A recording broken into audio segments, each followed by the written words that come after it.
Egg fried rice எப்படி பண்ணலான்னு பார்க்கலாமா? ஃபஸ்ட்டு ஒரு பேனில் ஆயில், ட்ரை சில்லி, கடுகு, அப்புறம் கருவேப்பிலை போட்டு நல்லா வதக்கி விட்டுக்கோங்க.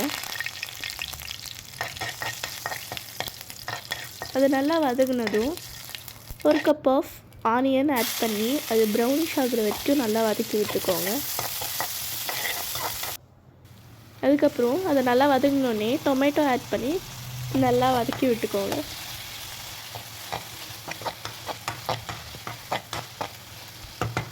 அப்புறம் chilli powder 2 teaspoon, coriander powder 2 teaspoon, garam masala 1 teaspoon, pepper 1 teaspoon, மஞ்சள் தூள் 1/2 டீஸ்பூன் ஆட் பண்ணி நல்லா வதக்கி விட்டுக்கோங்க.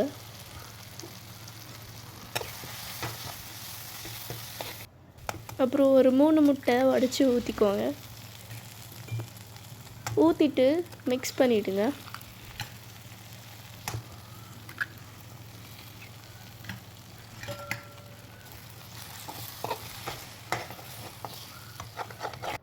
மிக்ஸ் பண்ணிவிட்டு அதை நல்லா மிக்ஸ் ஆனோடனே கொஞ்சம் ரைஸ் ஆட் பண்ணி அதையும் நல்லா மிக்ஸ் பண்ணி விட்டுக்கோங்க.